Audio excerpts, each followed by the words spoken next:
Hello friends, या कोविडने आपले बरेचसा वेळ वाया घालवलेला आहे. आता आपण आपल्या अभ्यासाकडे वळूया. अल्जेब्रा पहिल्यांदा आपण घेतोय. The first chapter in algebra, linear equations in two variables. What is linear equation in two व्हरायबल?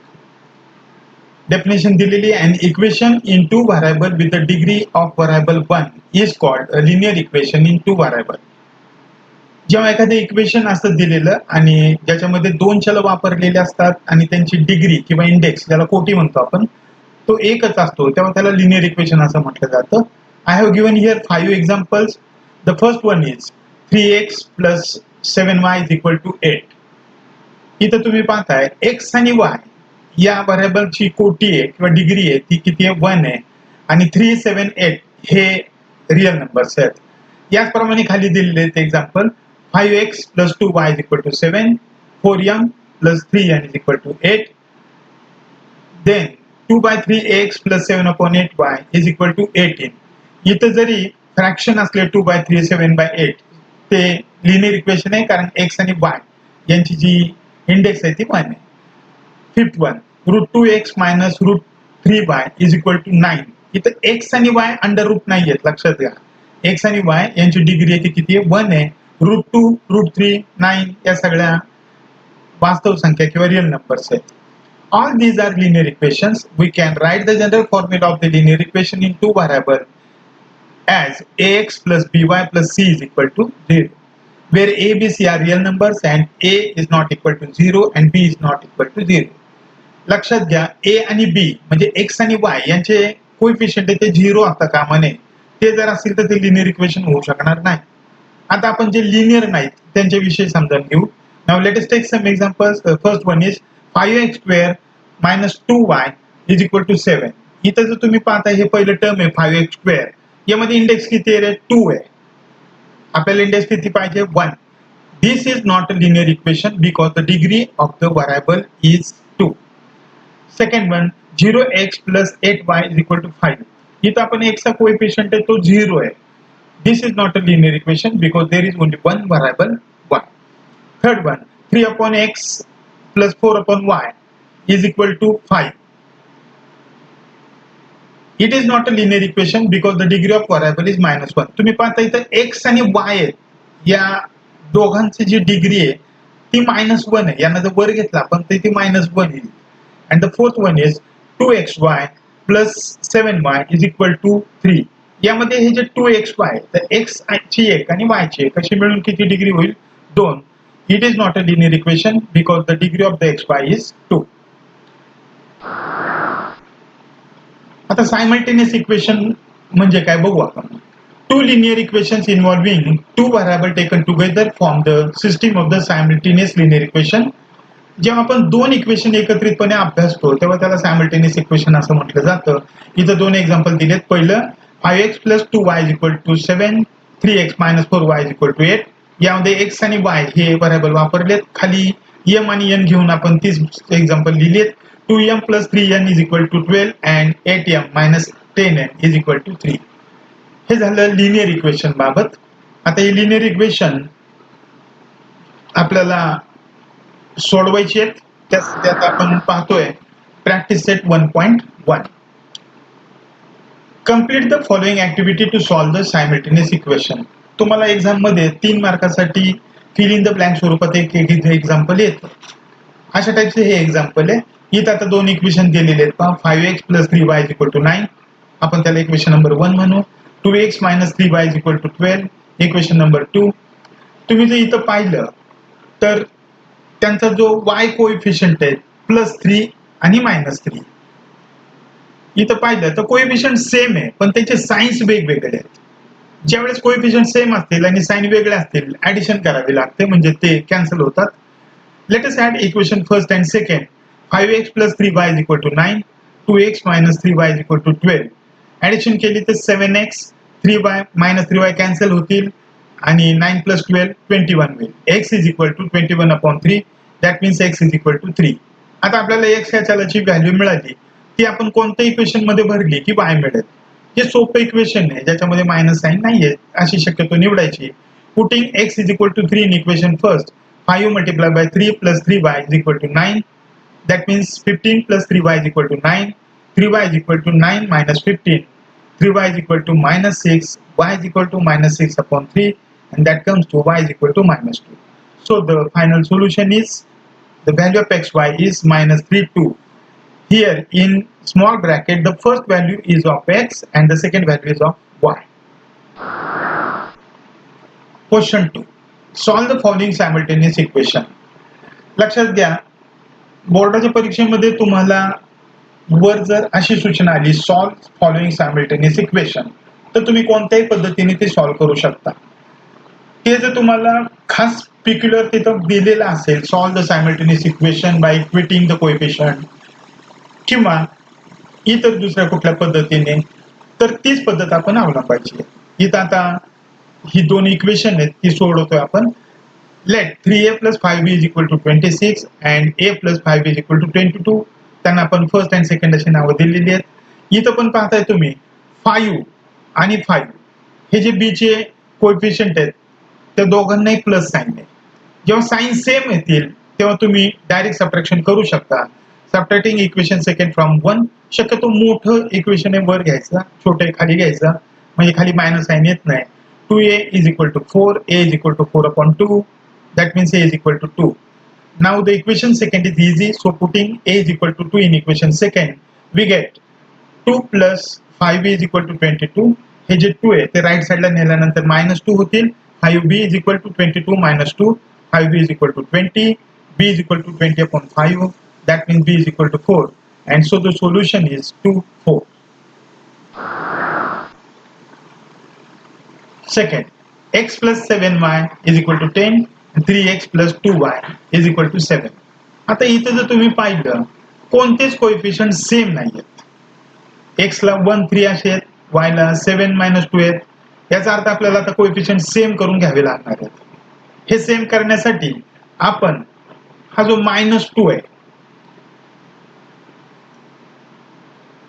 त्याला 7 ने मल्टिप्लाय करू शकतो आणि 7 ला मायनस 2 ने मल्टिप्लाय करू शकतो, किंवा हा जो x आहे त्या x ला 3 ने मल्टिप्लाय केलं तर 3x होऊ शकतं तिथं. मग आपल्याला x ला मल्टिप्लाय करता येईल. Multiplying equation first by 3. बघा तिथं आता ते पहिले इक्वेशन आहे त्याला 3 ने मल्टिप्लाय करू. 3x plus 3 into 7 21 is equal to 30. आता हे जे नवीन इक्वेशन मिळाले त्याला थर्ड नाव देऊ. आता आपल्याला सेकंड आणि थर्ड सोडवायचे. दोघांचेही कोएफिशियंट आहेत x चे सेम आहेत आणि साइन पण सेम आहेत, म्हणून आपण सबट्रॅक्शन करू.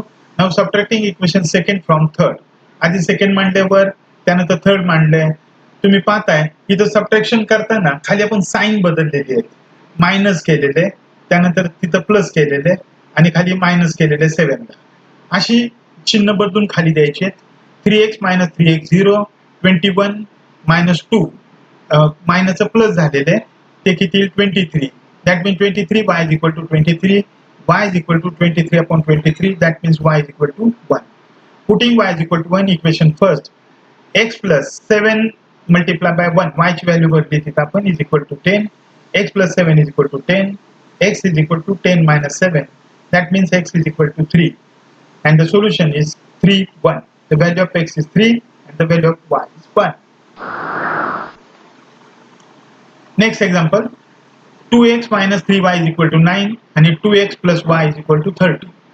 आता जर मी तुम्हाला विचारलं यामध्ये कोणता कोएफिशियंट सेम आहे, तर तुम्ही म्हणाल x चा कोएफिशियंट सेम आहे. ते दोन्ही सेम आहेत, साइन पण सारखे, त्यांची डायरेक्ट सबट्रॅक्शन केले आपण. Subtracting equation first from second, आपल्याला डायरेक्ट व्हॅल्यू मिळेल y is equal to 1, आणि मग ही जी y is equal to 1 value आहे ती जर आपण भरली तर 2x plus 1 is equal to 13, that means 2x is equal to 13 minus 1, आणि खाली आपण पाहतोय x is equal to 6 he value मिळेल आपल्याला, आणि आपलं सोल्युशन येईल x is equal to 6, y is equal to 1. आता हे एक्झाम्पल पहा. 5m plus 3n is equal to 19 आणि m minus 6n is equal to minus 7. यामध्ये m आणि n दोघांचे कोएफिशियंट सेम नाही आहेत. मगाशी जी पद्धत सांगितली आपण त्या पद्धतीने m ला म्हणजे सेकंड इक्वेशनला आपण 5 ने मल्टिप्लाय केलं तर हे इक्वेशन सोडवता येईल. आपण जरा वेगळी पद्धत इथं वापरू, ज्या पद्धतीला एलिमिनेशन बाय सबस्टिट्यूशन असं म्हटलं जातं. यामध्ये m ची व्हॅल्यू काढून घेतली जाते आणि ती दुसऱ्या इक्वेशन मध्ये भरली जाते. बघा तिथं आता पहिलं इक्वेशन आपण आहे तसंच लिहू, 5m - 3m is equal to 19. त्यामध्ये कुठलाही बदल चेंज केलेला नाहीये. सेकंड इक्वेशन पाहता, m - 6n is equal to -7. आता इथं आपण -6n हा जर पलीकडे नेला तर तो +6n होईल आणि आपल्याला m ची व्हॅल्यू मिळेल m is equal to 6n - 7. याला आपण इक्वेशन थर्ड असं नाव दिलं.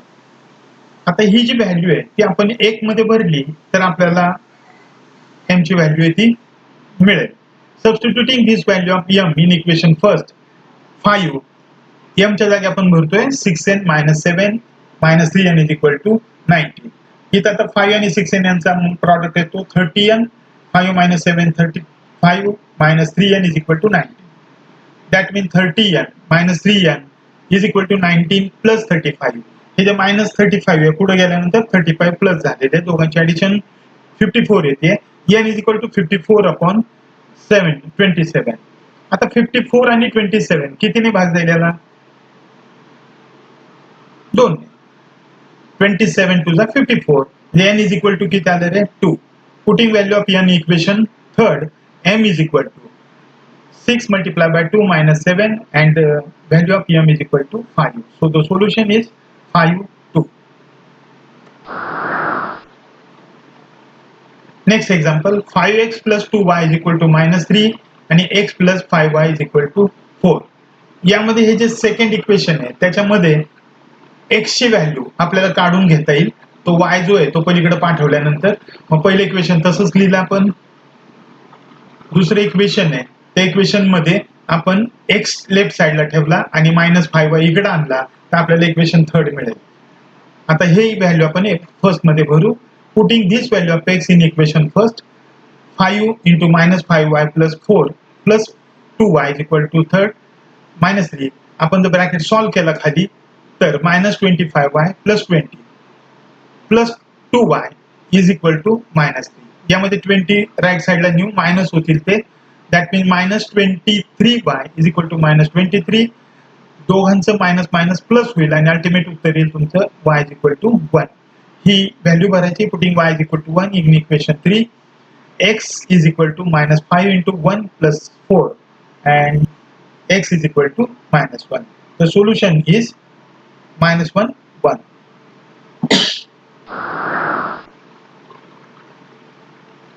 आता हे एक्झाम्पल पहा. 1/3x plus y is equal to 10/3. 2x plus 1/4y is equal to 11/4. Generally असे एक्झाम्पल आले की मुलं घाबरतात. का रे? कारण त्याच्यामध्ये कुठेतरी हे अपूर्णांक आलेले आहेत. घाबरायचं नाही. यामध्ये तुम्हाला हा जो डिनॉमिनेटर आहे 3 दोन्हीकडं, तो 3 नकोय. मग तो 3 जाण्यासाठी आपल्याला त्याला 3 ने मल्टिप्लाय करायला लागेल आणि पलीकडचा 4 जाण्यासाठी त्याला 4 ने मल्टिप्लाय करायला लागेल. आधी त्या इक्वेशनला फर्स्ट सेकंड असं नाव देऊ आपण आणि मग खाली पहा, multiply equation first by 3 and by second by 4. तुम्ही पाहताय पहिल्या इक्वेशन मध्ये आपण प्रत्येकाला 3 ने मल्टिप्लाय केले. 3 multiply by 1/3 plus 3 multiply by y is equal to 3 multiply by, सगळीकडे 3 ने आणि पलीकडे 4 ने मल्टिप्लाय केले. आता खाली पहा 3 आणि 3 कॅन्सल होतील. 3 आणि 3 कॅन्सल होतील. मग काय उरलं रे? 3 आणि हा 3 कॅन्सल झाल्यानंतर x उरलं. x plus 3y is equal to 10.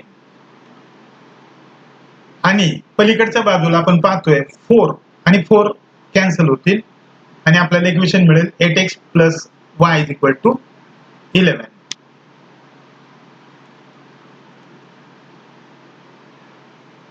आता ही जी नवीन इक्वेशन आपल्याला मिळालेली आहे थर्ड आणि फोर्थ, ही इक्वेशन आपण सॉल्व्ह करू. सॉल्व्ह करण्यासाठी आपल्याला हे जे फोर्थ इक्वेशन आहे त्याला 3 ने मल्टिप्लाय करायला लागेल, म्हणजे y कोएफिशियंट आहे तो सेम होईल.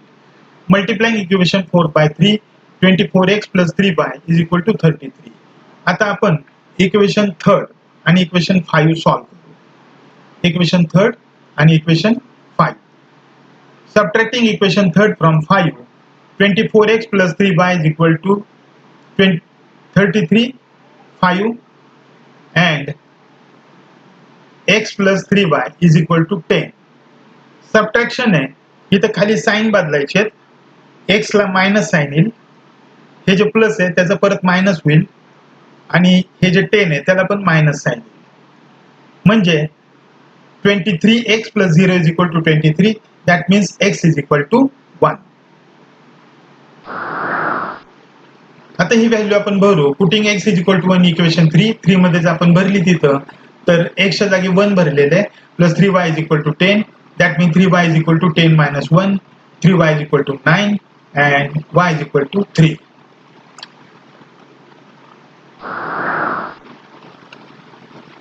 आता इक्वेशन पहा. 99x plus 101y is equal to 499 and 101x plus 99y is equal to 501. इथं पाहताय तुम्ही 99 and 101 हे जे x आणि y चे कोएफिशियंट आहेत ते इंटरचेंज झालेले आहेत 100x आणि 99 मध्ये. अशी जेव्हा सहगुणकांची आदला बदल होते तेव्हा या दोन्ही इक्वेशनची एकदा बेरीज आणि एकदा वजाबाकी करावी लागते. Here the coefficients of the x and y of one equation are interchanged in the other equation. Such equations are solved by adding as well as subtracting. ती इक्वेशन लिहून घेतली आपण पहिलं आणि दुसरं. आता त्यांचे ऍडिशन करू आपण. Adding equation first and second we get, बघा तिथं 99 प्लस 101 ऍडिशन केली तर 200 मिळते. तसंच पुढे 200y इज इक्वल टू 1000. आता जर आपण या तिघांनाही 200 ने जर डिवाइड केलं तर आपल्याला x plus y is equal to 5 असं इक्वेशन मिळेल. Now subtracting equation first from second. आता हे झाले ऍडिशन आणि आपल्याला मिळेल इक्वेशन थर्ड. सबट्रॅक्शन केल्यानंतर 2x minus 2y is equal to 2. इथं परत आपण सबट्रॅक्ट करताना 99 ला मायनस साईन, 101 ला मायनस साईन आणि 499 ला मायनस साईन असं दिलेलं आहे.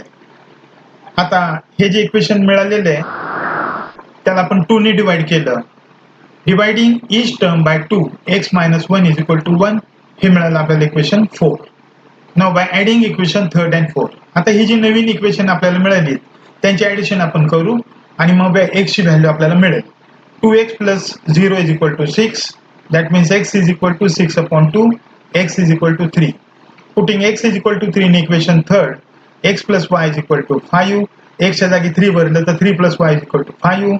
That means y is equal to 5 minus 3 and y is equal to 2. So the ultimate solution is 3, 2. आता हे जे लास्ट इक्वेशन आहे 1.1 मधलं हे सेम इक्वेशन 7 सारखं आहे. याच्यामध्ये पाहताय तुम्ही 49 आणि 57 हे इंटरचेंज झालेले आहेत. 7व्या एक्झाम्पल प्रमाणेच हे तुम्हाला घरी सोडवायचे. आता मी सहसा घरचा अभ्यास सांगत नाही, पण तुमची थोडी तरी प्रॅक्टिस असायला हवी. मी जर आता क्लासमध्ये असलो असतो तर तुमच्याकडनं समोर सोडून घेतलं असतं, लाताबुक्या घातल्या असत्या, पण आता मी तसं करू शकत नाही. तुमच्यावर विश्वास ठेवून तुम्हाला सोडवायला दिलेलं आहे, सोडवा. I think it is sufficient in your first lecture. If you have any difficulty comment it in our group. आपला जो ग्रुप आहे त्याच्यामध्ये तुम्हाला हे समजलं नाही समजलं याविषयी अभिप्राय मांडा. Our next lecture will be on 2 June. 2 जूनला हे लेक्चर सुरू होईल. Till then stay at home, take care, study hard आणि लक्षात ठेवा जेव्हा क्लास सुरू होईल हे काय कायमस्वरूपी करू नये. तर मुक्कामाला आलेला नाही इंडियामध्ये किंवा महाराष्ट्रामध्ये किंवा आपल्या हडपसरमध्ये तर तो मुळीच थांबणार नाही. तेव्हा तुम्ही काळजी करू नका. एक ना एक दिवस हे सगळं जाणार आहे. परत पूर्वीचं वैभव आपल्याला प्राप्त होणार आहे. आणि त्यावेळेस मात्र कंटाळा न करता आपण